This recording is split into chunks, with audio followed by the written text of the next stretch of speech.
যে পেশেন্টদের ক্ষেত্রে বারবার আইভিএফ ফেলিওর হচ্ছে। বারবার আইভিএফ ফেলিওর বা রিকারেন্ট ইমপ্ল্যান্টেশন ফেলিওর বলতে কাকে বলে?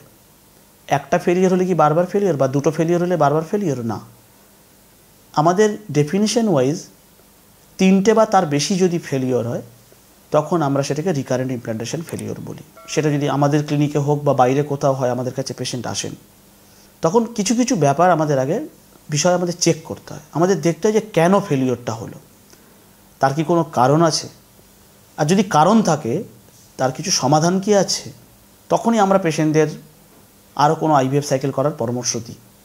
এখানে যদি রিকারেন্ট ইমপ্ল্যান্টেশন ফেলিওরের ক্ষেত্রে বলতে হয়, আমি দুটো জিনিস এখানে বলবো। যে কোনো আইভিএফ সাকসেসের ক্ষেত্রে আমাদের যেটা লাগে একটা গুড কোয়ালিটি এমব্রায়ো, অর্থাৎ ভালো কোয়ালিটির ভ্রূণ, প্রেফারেবলি সেটা যদি ব্লাস্টোসিস্ট হয় তাহলে খুবই ভালো হয়, এবং তার সঙ্গে একটা ভালো এন্ডোমেট্রিয়াম লাইনিং বা এন্ডোমেট্রিয়াল ক্যাভিটি বা ইউট্রাইন ক্যাভিটি, অর্থাৎ যেখানে এমব্রায়োটাকে ইমপ্ল্যান্ট করবে। এই দুটোই তো আমাদের আসল জায়গা। তাই যখন আমরা রিকারেন্ট ইমপ্ল্যান্টেশন ফেলিওরের পেশেন্ট দেখি তখন আমাদের দেখতে হয় যে এই দুটো জায়গাতে কোথাও ঘাটতি থাকছে, আর তার সঙ্গে কিছু অ্যাসোসিয়েটেড স্ট্রাকচার বা অ্যাসোসিয়েটেড ফ্যাক্টর আছে যেগুলো এই এমব্রায়োর ইমপ্ল্যান্টেশন অর্থাৎ ইউট্রাসের সঙ্গে তার যে কানেকশনসটা তৈরি হয় সেটাতে ব্যাঘাত ঘটাতে পারে এবং ইমপ্ল্যান্টেশন ফেলিওর হতে পারে। তাই আমি প্রথমে এমব্রায়োর কথাতে আসব। আমাদের মনে রাখতে হবে এমব্রায়ো তৈরি তো হয় স্পার্ম আর উসাইট থেকে। তাই রিকারেন্ট ইমপ্ল্যান্টেশন ফেলিওর হলে আমাদের সবার আগে ক্রস চেক করতে হয় উসাইট কোয়ালিটি আর স্পার্ম কোয়ালিটি। প্রথমেই আমি উসাইট কোয়ালিটির ক্ষেত্রে আসি। আমরা আজকাল দেখছি যে লাইফস্টাইলের কারণে, এনভায়রনমেন্টাল পলিউশনের কারণে উসাইট কোয়ালিটি কিন্তু অনেকটি কমে আসছে বা হ্রাস পাচ্ছে।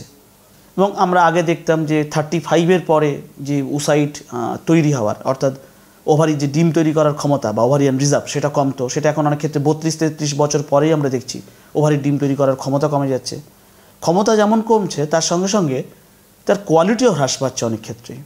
তাই আমাদের আগে দেখতে হয় যে আগে যে আইভিএফ সাইকেলগুলো হয়েছে সেখানে কি কোয়ালিটির উসাইট এসেছিল, তার নাম্বার কী ছিল, কোয়ালিটি কোয়ান্টিটি বোথ আমরা চেক করি, এবং তখন আমরা অ্যানালিসিস করি যে যদি আমরা এখন যে উসাইটগুলো বের করব সেগুলো কোন প্রোটোকল বা কোন পদ্ধতির মাধ্যমে বের হবে, কোনো ওষুধ আছে বা কোনো লাইফস্টাইল মডিফিকেশন বা এনভায়রনমেন্টাল ফ্যাক্টর আছে যেটা মডিফাই করলে উসাইটের কোয়ালিটি বাড়বে, সেই পরামর্শগুলো তখন আমরা পেশেন্টদের দিই। এবং যদি দেখা যায় কোনো কারণে যার উসাইটের সত্যি সমস্যা আছে এবং সেগুলো কোনোভাবেই সমাধান করা যাচ্ছে না, তখন আমরা থার্ড পার্টি ইয়ারটা অর্থাৎ ডোনার উসাইট ইউজ করার কথাও পরামর্শ দিই। তো এটা গেল উসাইটের ফ্যাক্টর। কারণ উসাইটের ক্ষেত্রে আমাদের মাথায় রাখতে হবে যে ভ্রূণের যে ইমপ্ল্যান্টেশন ফেলিওরের কারণ হচ্ছে যে ঠিকমতো সেল ডিভিশন না হওয়া বা ব্লাস্টোসিস্ট ফর্মেশন না হওয়া। সেখানে উসাইটের যদি ডিএনএ বা মাইটোকন্ড্রিয়াল কন্টেন্ট ঠিকঠাক না হয় সেটা কিন্তু হ্যাম্পার করবে। আর একটা ফ্যাক্টর অবশ্যই স্পার্ম, বিশেষ করে স্পার্ম ডিএনএ। এখন ইক্সি বা ইমসি টেকনোলজি আসার পরে কারোর যদি স্পার্ম কাউন্ট ভীষণ কমও থাকে সেখান থেকেও আমরা এমব্রায়ো তৈরি করতে পারি।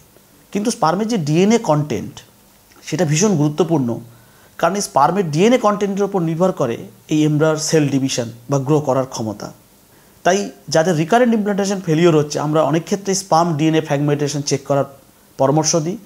তাদের স্পার্মের যে মরফোলজি ভালো করে চেক করা, যে মরফোলজি WHO ক্রাইটেরিয়া অনুযায়ী ঠিকঠাক আছে কি না। তো এই দুটো গ্যামেটস আমরা যদি দেখেছি ঠিকঠাকভাবে সমাধান বের করা যায় ওষুধপত্র দিয়ে, তাহলে দেখা গেছে এমব্রায়োর কোয়ালিটি ইমপ্রুভ করে। এবং আমাদের টার্গেট থাকে যখন আমরা ইমপ্ল্যান্টেশন ফেলিওর হয়েছে ব্লাস্টোসিস্ট ট্রান্সফার করার। কোনো কোনো ক্ষেত্রে লেজার অ্যাসিস্টেড হ্যাচিংও করা হয়। আমরা দেখেছি ভালো ব্লাস্টোসিস্ট তৈরি হলো, আগেও হয়েছে কিন্তু ইমপ্ল্যান্ট করেনি। এবং আমরা আমাদের অভিজ্ঞতাতেও দেখেছি যখন আমরা এই 2বার বা 3বার ফেলিওর হয়েছে ভালো কোয়ালিটির এমব্রায়ো হ্যাচিং করার পরে, হ্যাচিং বলে একটা টেকনোলজি আছে অ্যাসিস্টেড হ্যাচিং বলে, সেটা লেজার দিয়ে করা হয় বা লেজার অ্যাসিস্টেড হ্যাচিং বলে, তখন দেখা যাচ্ছে প্রেগনেন্সি রেট বেশ কিছু পেশেন্টে বেড়েছে বা ইমপ্ল্যান্টেশন রেট বেড়েছে। তাই রিকারেন্ট ইমপ্ল্যান্টেশন ফেলিওর হলে আমাদের প্রথম চেক করি আমরা দুটো গ্যামেট, উসাইট আর স্পার্ম, তাদের কোয়ালিটি ইমপ্রুভ করার চেষ্টা করা হয়, এমব্রায়োর কোয়ালিটি ইমপ্রুভ করার চেষ্টা করা হয় ব্লাস্টোসিস্ট তৈরি করার, এবং তারপরে দরকার পড়লে অ্যাসিস্টেড হ্যাচিং, লেজার অ্যাসিস্টেড হ্যাচিংয়ের সাহায্য নেওয়ার কথাও আমরা ভাবি।